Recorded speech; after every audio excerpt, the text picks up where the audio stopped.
Hello नमस्कार साथियों, आप सभी लोगों का फिर से एक बार ज्ञान धन अकेडमी में हार्दिक स्वागत है।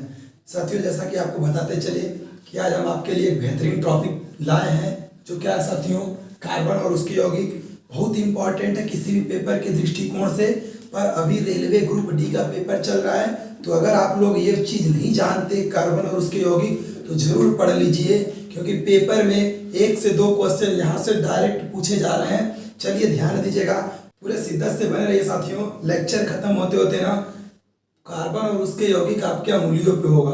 चलिए ध्यान दीजिएगा, पहले ध्यान दीजिए कि कार्बन होता क्या। देखिए, कुछ टॉपिक्स हैं जो कवर किया जाएगा इस लेक्चर में। कार्बन के समस्थानिक, कार्बन के कौन कौन से अपरूप हैं, हाइड्रोकार्बन किसे कहते, सेचुरेटेड यानी संतृप्त हाइड्रोकार्बन, अनसेचुरेटेड यानी असंतृप्त हाइड्रोकार्बन, और महत्वपूर्ण कार्बनिक यौगिकों पे जहां से क्वेश्चन क्या होंगे, बनेंगे। ध्यान दीजिएगा, कार्बन की बात करते हैं साथियों।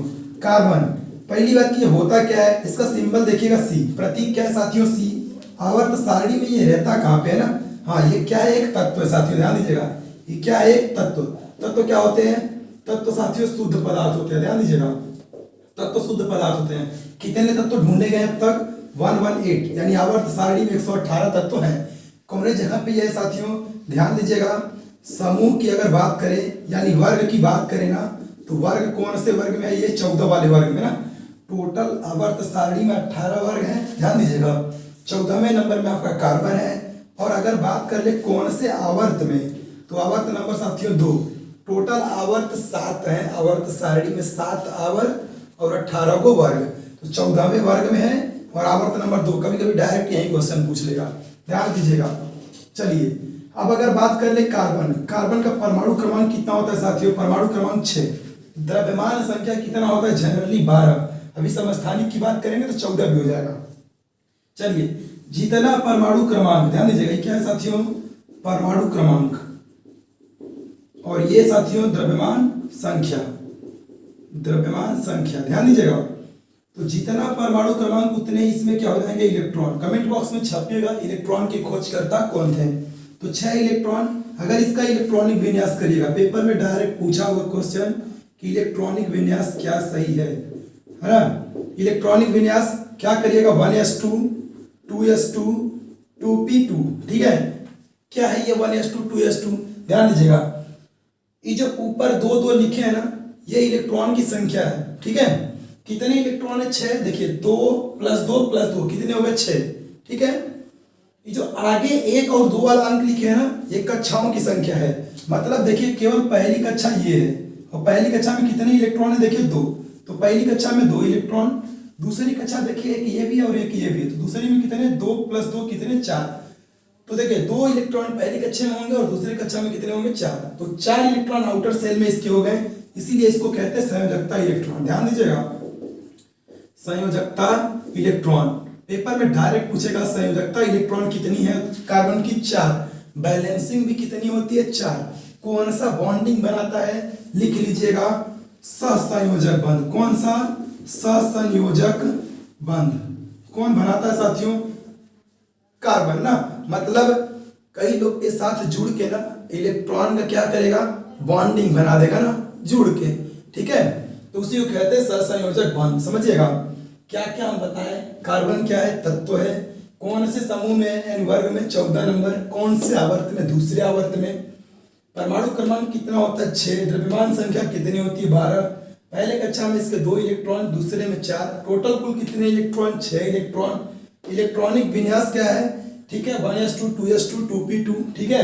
सहसंयोजक बंध बनाएगा ये कौन, आपका सामने है साथियों, कौन, कार्बन। ये था कार्बन का जनरल परिचय, जो आपको पता होना चाहिए। चलिए, अब ध्यान दीजिएगा, कार्बन के समस्थानिक पे अब बात करेंगे। कितने होते हैं साथियों, 2 होते हैं। कितने होते हैं, 2। कौन कौन से, एक कार्बन 12 और एक कार्बन 14। 2 समस्थानिक हैं, एक कार्बन 12 साथियों और दूसरा कार्बन 14। ध्यान दीजिएगा, ये इंपॉर्टेंट है। इसका उपयोग कहाँ करते हैं, छाप लीजिएगा। जीवाश्मों की आयु निर्धारित करने के लिए, आयु निर्धारित करने के लिए इसे क्या बोलते, जीवाश्मों की आयु निर्धारित करने को क्या बोलते साथियों, लिख लीजिएगा, जीवाश्मों की आयु निर्धारित करने के लिए किसका उपयोग करते हैं? कार्बन 14 का। क्या बोलते हैं इसको? लिखिएगा, कार्बन डेटिंग प्रणाली। क्या बोलते हैं? कार्बन डेटिंग प्रणाली ना।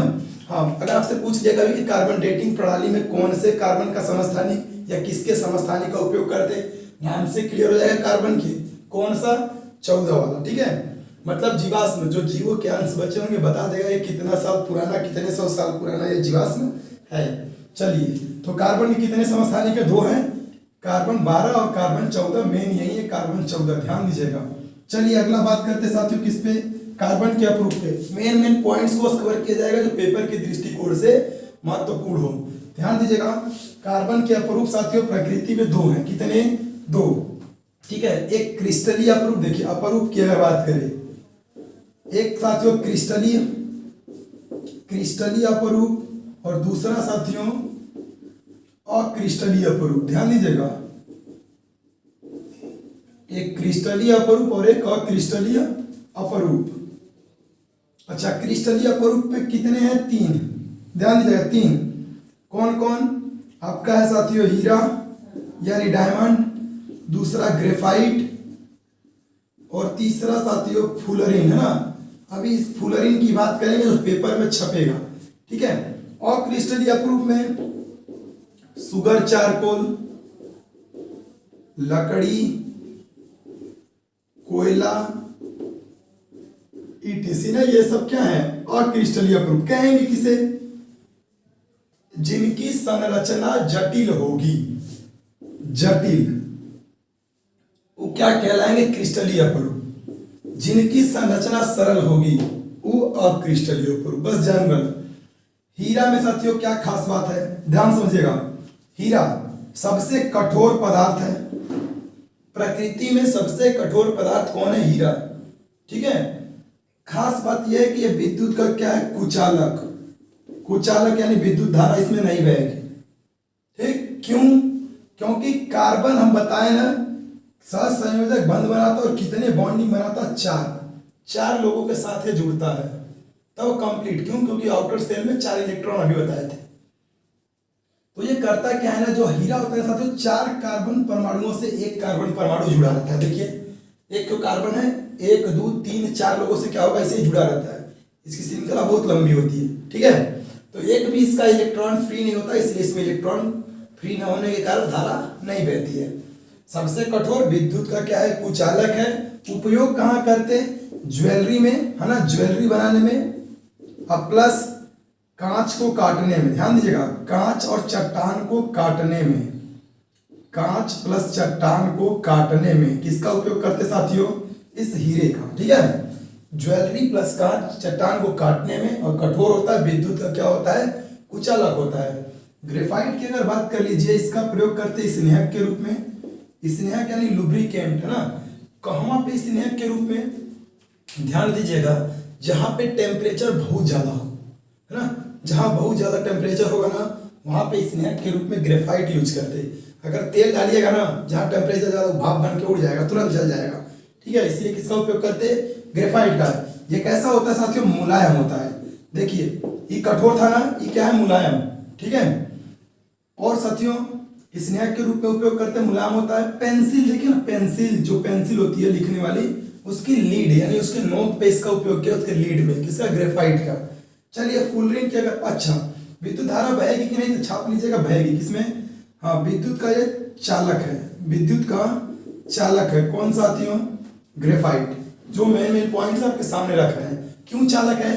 क्योंकि इसका 1 कार्बन परमाणु केवल 3 कार्बन परमाणुओं से क्या होता है? जुड़ा रहता है, और 1 इलेक्ट्रॉन क्या होता है? फ्री रहता है, इसलिए विद्युत धारा बहती है।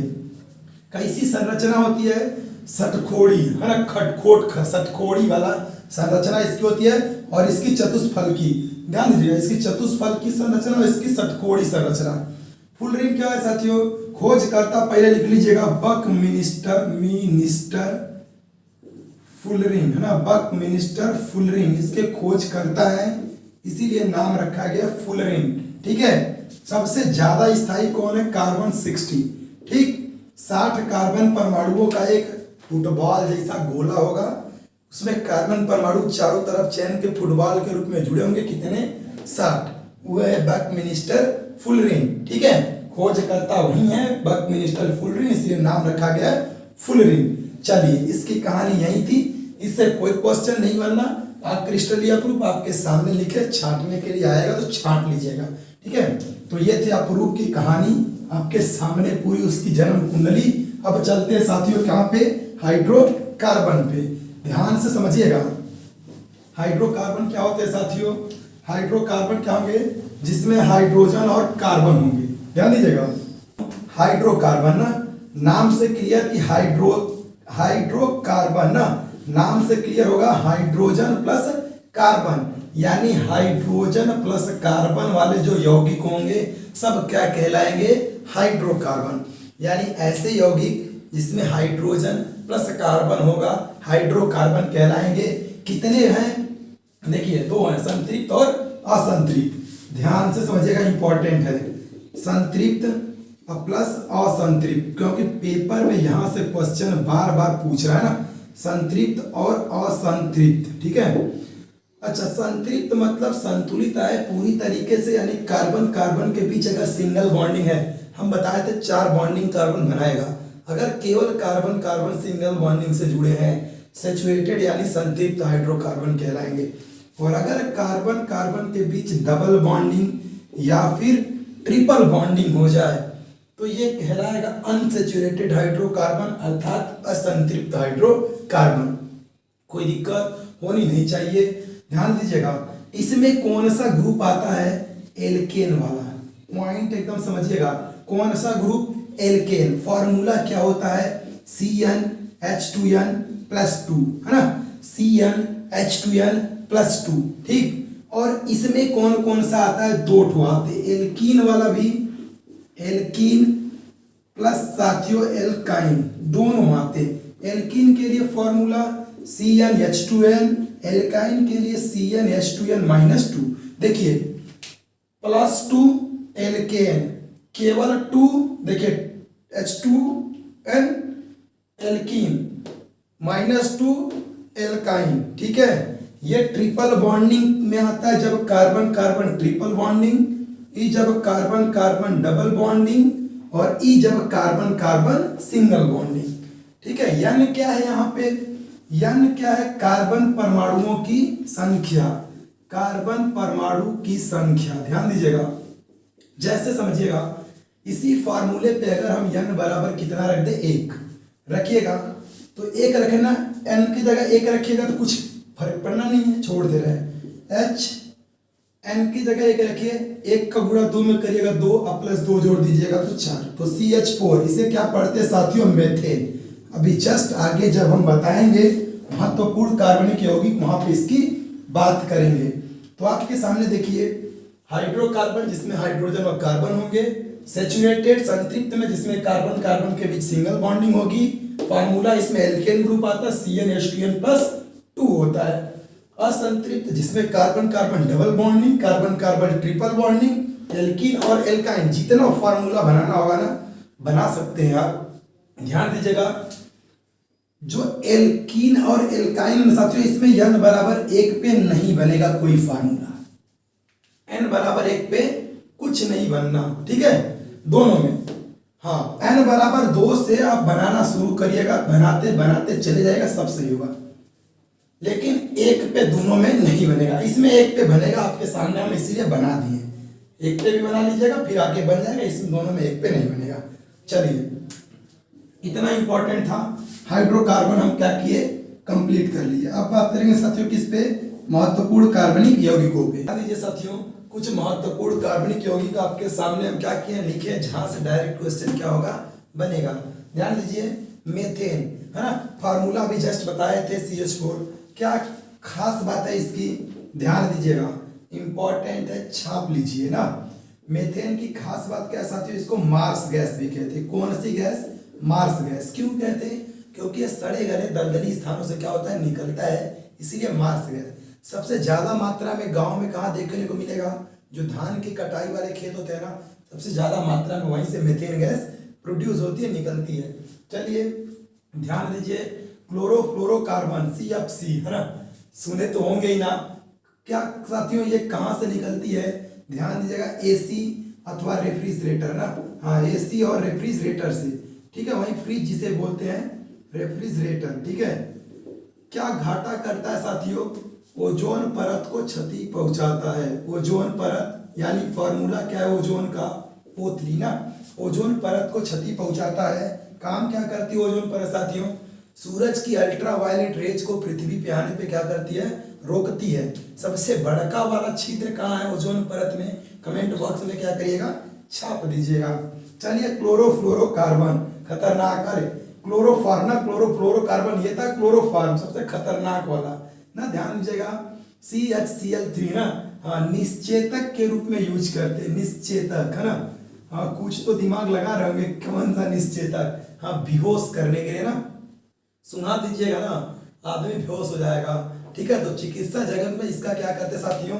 हाँ डॉक्टरी लाइन में इसका बेहोश करने के लिए इसका उपयोग किया जाता है, निश्चेतक का।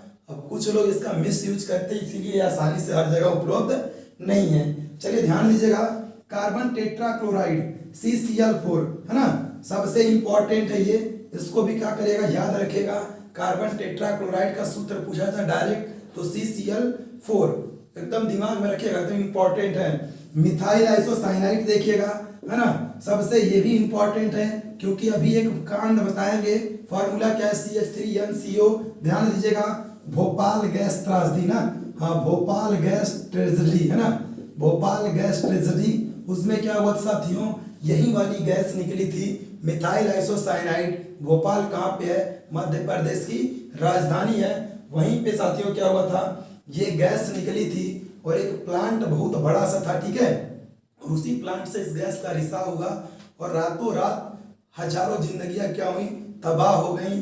तो ये साथियों वही वाला मिथाइल आइसोसाइनाइड है, बहुत खतरनाक है, ध्यान दीजिएगा। चलिए अगला देखिए, एथिल अल्कोहल अथवा एथेनॉल C2H5OH। अच्छा ध्यान दीजिएगा, ये वही वाला एथेनॉल है ना। कौन सा वाला एथेनॉल है साथियों? जिसका उपयोग किया जाएगा किसके लिए? ईंधन के रूप में ना, वही वाला एथेनॉल है, इसका उपयोग किया जाएगा ईंधन के फॉर्म में। अगर आपसे पूछ लिया कि एथेनॉल का फॉर्मूला, तो C2H5OH। एक चीज छाप लीजिएगा जो सबसे इंपॉर्टेंट है, पेपर में छपेगा ना, कि सबसे पहले कौन सा कार्बनिक यौगिक लेबोरेटरी यानी प्रयोगशाला में मानव द्वारा बनाया गया? छाप लीजिए, कौन सा था साथियों? यूरिया है ना। क्या था? यूरिया, NH2CO NH2 ना। कौन सा था साथियों? यूरिया था।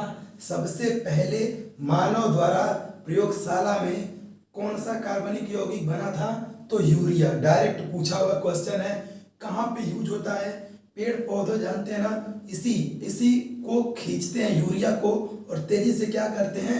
ग्रोथ करते, बढ़ते हैं, वृद्धि करते हैं।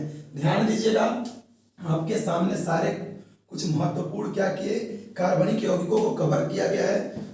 अगर साथियों आपको ये क्लास पसंद आई हो तो क्लास को लाइक और शेयर जरूर करिएगा, और अगर आप चैनल पे नए हैं तो चैनल को सब्सक्राइब कर लीजिए, और कमेंट बॉक्स में साथियों बताइएगा कि आपको ये वीडियो कैसा लगा। मिलते हैं साथियों अगले वीडियो में, तब तक के लिए धन्यवाद।